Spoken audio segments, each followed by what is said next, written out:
नमस्कार, आप देख रहे हैं सत्य घोष न्यूज और मैं हूं आपके साथ ज्योति कनौजिया। आइए रुक करते हैं खबर की ओर। ऑनलाइन उपस्थिति के विरोध में उत्तर प्रदेशीय प्राथमिक शिक्षक संघ ने जिला बेसिक शिक्षा अधिकारी को सौंपा ज्ञापन। सीतापुर में प्राथमिक शिक्षक संघ ने अपनी मांगों को लेकर प्रांतीय उपाध्यक्ष जिलाध्यक्ष रविंद्र दीक्षित के नेतृत्व में जिला बेसिक शिक्षा अधिकारी सीतापुर को ज्ञापन दिया। रविंद्र दीक्षित ने मांग पत्र पढ़कर सभी शिक्षकों को सुनाया। सभी शिक्षकों ने हाथ उठाकर मांग पत्र का समर्थन किया। सरकार और शिक्षकों के बीच ऑनलाइन हाजिरी को लेकर कहा संघर्ष चल रहा। बताते चले कि इस ज्ञापन से पूर्व में शिक्षक संगठन ऑनलाइन हाजिरी के विरोध में अपनी मांगों को लेकर बीआरसी पर धरना प्रदर्शन कर चुके। विगत दिवस शिक्षक भवन बिजवार में संगठन की बैठक हुई और संघर्ष कार्यक्रम में तय किया गया। उसी क्रम में प्रांतीय नेतृत्व के निर्देश पर कल ट्वीट अभियान चलाकर 12 लाख से अधिक ट्वीट करके विरोध दर्ज कराया गया। संघर्ष कार्यक्रम के इसी क्रम में आज शिक्षक समूह प्रांतीय उपाध्यक्ष जिलाध्यक्ष रविंद्र दीक्षित के नेतृत्व में जिला बेसिक शिक्षा अधिकारी को अपना मांग पत्र सौंपा। जिलाध्यक्ष रविंद्र दीक्षित का कहना है कि हम ऑनलाइन हाजिरी का विरोध नहीं कर रहे हैं, पर जो व्यवहारिक समस्याएं आ रही हैं उनका पहले सरकार समाधान करे। शिक्षकों की मांग है कि ऑनलाइन हाजिरी हेतु तर्क संगत नियम बने, नेटवर्क इत्यादि विसंगतियों का समाधान हो, पुरानी पेंशन व्यवस्था बहाल करें, राज्य कर्मचारियों की भांति 31 उपार्जित अवकाश, 12 द्वितीय शनिवार अवकाश, अर्ध आकस्मिक अवकाश, प्रतिकार एवं अध्ययन अवकाश, निःशुल्क चिकित्सा सुविधा अनुमन्य हो, शिक्षकों की पदोन्नति शीघ्र करने जैसी मांगे सम्मिलित हैं। सत्य घोष न्यूज चैनल सीतापुर से लक्ष्मीकांत बाजपेयी की रिपोर्ट।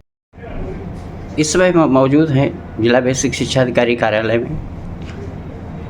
ऑनलाइन अटेंडेंस के बारे में शिक्षक और शासन में जो घमासान मचा हुआ है, इसके संदर्भ में मैं बेसिक शिक्षा अधिकारी से जानना चाहूँगा। सर, ये ऑनलाइन अटेंडेंस पर शिक्षकों का क्यों विरोध है? क्या मतलब इसमें क्या खामियां रह गई हैं?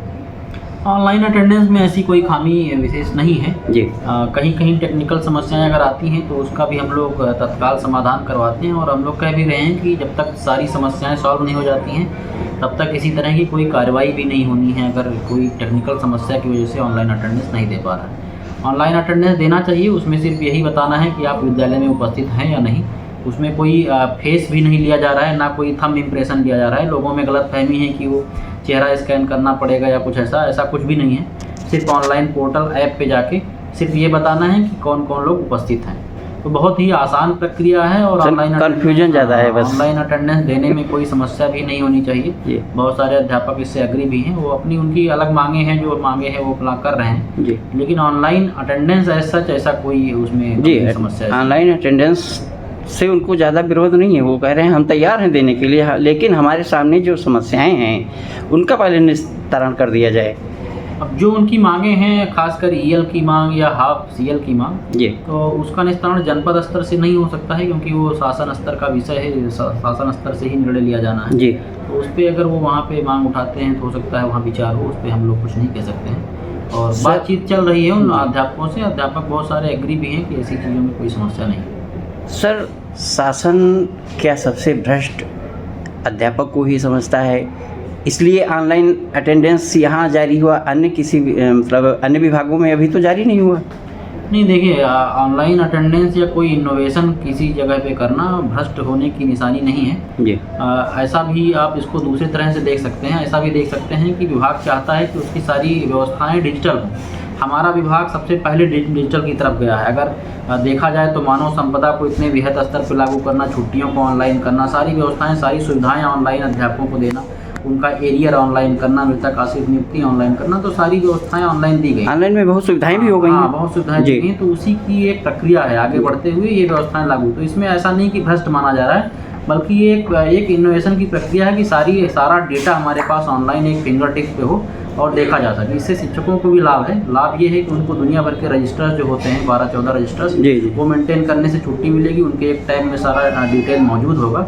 और जैसे कि लोग कहते रहते हैं कि हाँ समय से लोग नहीं आते हैं, तो इन चीज़ों से छुटकारा मिलेगा। हाँ, उससे भी छुटकारा मिल जाएगा जी। ऑनलाइन अटेंडेंस देंगे, वो प्रूव कर सकेंगे कि हम समय से आते हैं। सर, अगर ये आपको जो आपने दिया है लैपटॉप या टैबलेट जो भी दिया है, अगर वो चार्ज नहीं हो पाता है गांव में, लाइट हफ्तों में नहीं आती गांव में, तो फिर उसको वो कैसे चलाएंगे?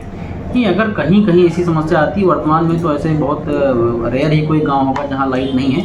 नहीं, लाइट तो सर खंबे हर जगह लगे हुए हैं, हाँ, तार भी खींचे हैं, लेकिन लाइट की वजह से ये तो सभी जानते हैं, बिजली विभाग भी जानता है कि कितनी लाइट दे रहा है। तो ऐसी समस्याएं हो सकता है 1-2% जगहों पे आती हों, तो अगर ऐसी समस्या आ रही है तो हमको बता सकते हैं, और ऐसे लोगों को हम लोग जो है छूट भी देते हैं कि अगर ऐसी समस्या है तो उनको किसी कार्रवाई से हम लोग बचा सकें।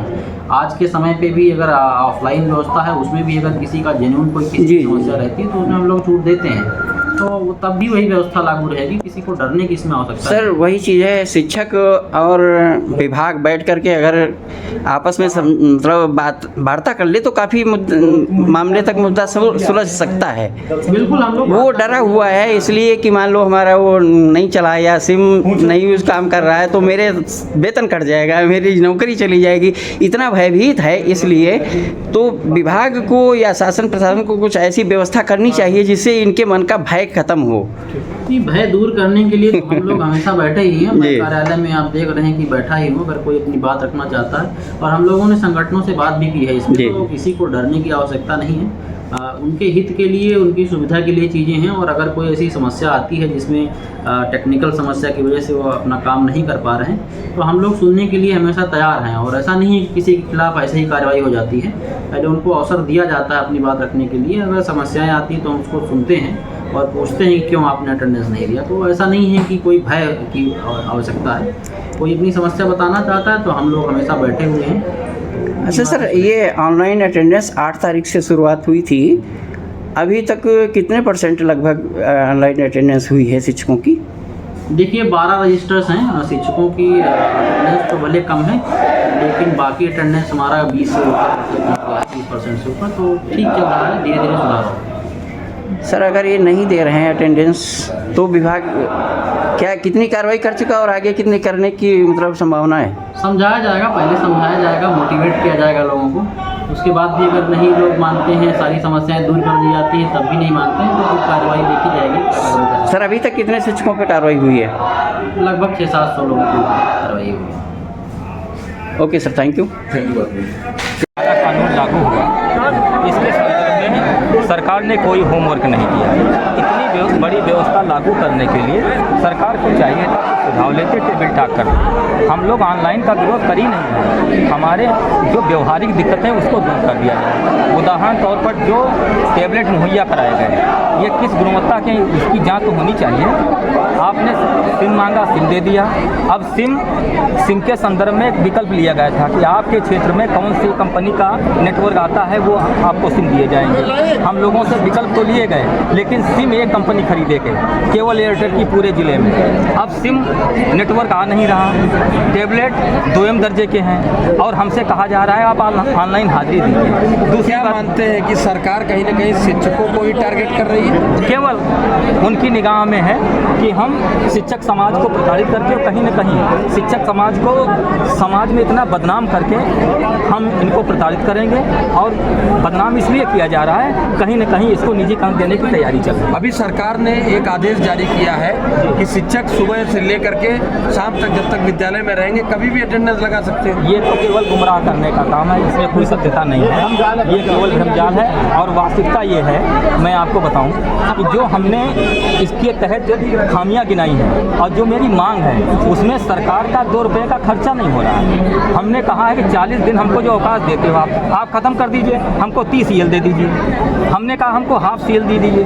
हमने कहा हर विभाग को सेकंड सैटरडे को अवकाश मिलता है, हमको भी दे दीजिए। क्या मानते हैं कि जो बड़े पदों पर, उच्च पदों पर लखनऊ में जो अधिकारी बैठे हैं वो कहीं ना कहीं सरकार को गुमराह कर रहे हैं? नहीं, हम ये मान रहे हैं सरकार और अधिकारी एक ही भाषा का प्रयोग करते हैं। विगत हम 7 वर्षों से देखते चले आ रहे हैं। ये जो विसंगति है इसी वजह से सरकार केवल सुनाती है, सुनती नहीं है, और जिस दिन सुनना प्रारंभ कर देगी उस दिन सारी व्यवस्थाएं ठीक हो जाएगी। पहले माध्यमिक को अटेंडेंस नहीं लगानी थी, अब माध्यमिक पर भी लागू हो गया है। ये व्यवस्था नहीं है, उनके बायोमेट्रिक है। अगर बायोमेट्रिक हमारे वहाँ होती तो नेटवर्क शायद।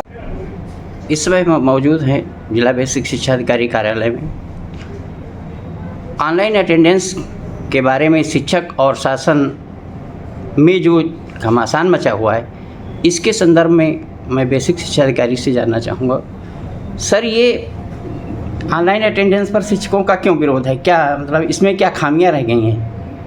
ऑनलाइन अटेंडेंस में ऐसी कोई खामी विशेष नहीं है जी। कहीं कहीं टेक्निकल समस्याएं अगर आती हैं तो उसका भी हम लोग तत्काल समाधान करवाते हैं, और हम लोग कह भी रहे हैं कि जब तक सारी समस्याएं सॉल्व नहीं हो जाती हैं तब तक किसी तरह की कोई कार्रवाई भी नहीं होनी है अगर कोई टेक्निकल समस्या की वजह से ऑनलाइन अटेंडेंस नहीं दे पा रहा है। ऑनलाइन अटेंडेंस देना चाहिए, उसमें सिर्फ यही बताना है कि आप विद्यालय में उपस्थित हैं या नहीं। उसमें कोई फेस भी नहीं लिया जा रहा है, ना कोई थंब इम्प्रेशन लिया जा रहा है। लोगों में गलतफहमी है कि वो चेहरा स्कैन करना पड़ेगा या कुछ ऐसा कुछ भी नहीं है। सिर्फ ऑनलाइन पोर्टल ऐप पे जाके सिर्फ ये बताना है कि कौन कौन लोग उपस्थित हैं। तो बहुत ही आसान प्रक्रिया है, और ऑनलाइन कन्फ्यूजन ज़्यादा है बस। ऑनलाइन अटेंडेंस देने में कोई समस्या भी नहीं होनी चाहिए। बहुत सारे अध्यापक इससे एग्री भी हैं, वो अपनी उनकी अलग मांगे हैं, जो मांगे हैं वो अपना कर रहे हैं जी। लेकिन ऑनलाइन अटेंडेंस ऐसा कोई उसमें जी समस्या है। ऑनलाइन अटेंडेंस से उनको ज़्यादा विरोध नहीं है। वो कह रहे हैं हम तैयार हैं देने के लिए, लेकिन हमारे सामने जो समस्याएं हैं उनका पहले निस्तारण कर दिया जाए। अब जो उनकी मांगे हैं, खासकर ईएल की मांग या हाफ सीएल की मांग, जी, तो उसका निस्तारण जनपद स्तर से नहीं हो सकता है, क्योंकि वो शासन स्तर का विषय है। शासन स्तर से ही निर्णय लिया जाना है जी। तो उस पर अगर वो वहाँ पे मांग उठाते हैं तो हो सकता है वहाँ विचार हो, उस पर हम लोग कुछ नहीं कह सकते हैं। और बातचीत चल रही है उन अध्यापकों से। अध्यापक बहुत सारे एग्री भी हैं कि ऐसी चीज़ों में कोई समस्या नहीं है। सर, शासन क्या सबसे भ्रष्ट अध्यापक को ही समझता है, इसलिए ऑनलाइन अटेंडेंस यहाँ जारी हुआ, अन्य किसी मतलब अन्य विभागों में अभी तो जारी नहीं हुआ? नहीं, देखिए, ऑनलाइन अटेंडेंस या कोई इनोवेशन किसी जगह पे करना भ्रष्ट होने की निशानी नहीं है जी।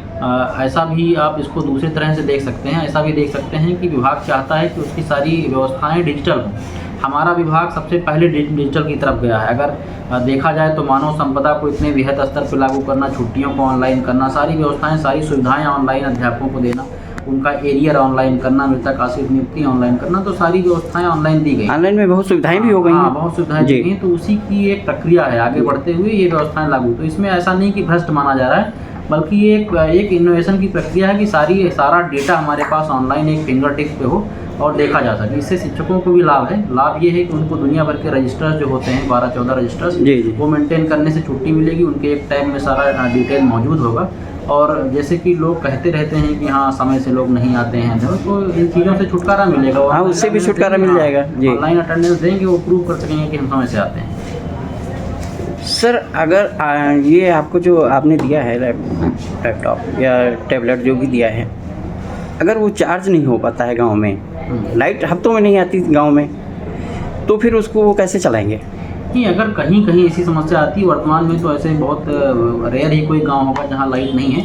नहीं, लाइट तो सर खंबे हर जगह लगे हुए हैं, हाँ, तार भी खींचे हैं, लेकिन लाइट की वजह से ये तो सभी जानते हैं, बिजली विभाग भी जानता है कि इतनी लाइट दे रहा है। तो ऐसी समस्याएं हो सकता है 1-2% जगहों पे आती हों। तो अगर ऐसी समस्या आ रही है तो हमको बता सकते हैं, और ऐसे लोगों को हम लोग जो है छूट भी देते हैं कि अगर ऐसी समस्या है तो उनको किसी कार्रवाई से हम लोग बचा सकें।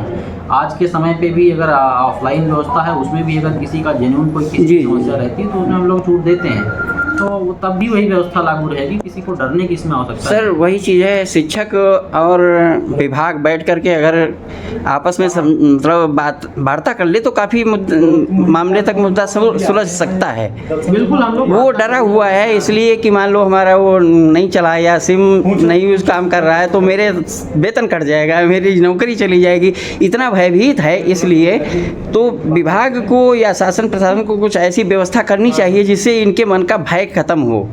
भय दूर करने के लिए तो हम लोग हमेशा बैठे ही हैं। कार्यालय में आप देख रहे हैं कि बैठा ही हूँ, अगर कोई अपनी बात रखना चाहता है। और हम लोगों ने संगठनों से बात भी की है, इसमें तो किसी को डरने की आवश्यकता नहीं है। उनके हित के लिए, उनकी सुविधा के लिए चीज़ें हैं। और अगर कोई ऐसी समस्या आती है जिसमें टेक्निकल समस्या की वजह से वो अपना काम नहीं कर पा रहे हैं, तो हम लोग सुनने के लिए हमेशा तैयार हैं। और ऐसा नहीं है कि किसी के खिलाफ ऐसे ही कार्रवाई हो जाती है, पहले उनको अवसर दिया जाता है अपनी बात रखने के लिए। अगर समस्याएं आती तो हम उसको सुनते हैं और पूछते हैं कि क्यों आपने अटेंडेंस नहीं दिया। तो ऐसा नहीं है कि कोई भय की आवश्यकता है। कोई अपनी समस्या बताना चाहता है तो हम लोग हमेशा बैठे हुए हैं। अच्छा सर, ये ऑनलाइन अटेंडेंस 8 तारीख से शुरुआत हुई थी, अभी तक कितने % लगभग ऑनलाइन अटेंडेंस हुई है शिक्षकों की? देखिए, 12 रजिस्टर्स हैं शिक्षकों की। अटेंडेंस तो भले कम है, लेकिन बाकी अटेंडेंस हमारा 20 से ऊपर, 30% से ऊपर, तो ठीक चल रहा है, धीरे धीरे सुधार हो। सर, अगर ये नहीं दे रहे हैं अटेंडेंस तो विभाग क्या कितनी कार्रवाई कर चुका और आगे कितनी करने की मतलब संभावना है? समझाया जाएगा, पहले समझाया जाएगा, मोटिवेट किया जाएगा लोगों को। उसके बाद भी अगर नहीं लोग मानते हैं, सारी समस्याएं दूर कर दी जाती हैं, तब भी नहीं मानते हैं, तो फिर कार्रवाई देखी जाएगी। सर अभी तक कितने शिक्षकों पर कार्रवाई हुई है? लगभग 600-700 लोगों की कार्रवाई हुई है। Okay sir, thank you. ऐसी खबर से जुड़े रहने के लिए आप देखते रहें सत्यघोष न्यूज। लेटेस्ट अपडेट पाने के लिए हमारे चैनल सत्यघोष न्यूज को सब्सक्राइब करें, शेयर करें और बेल आइकन दबाना बिल्कुल ना भूलें।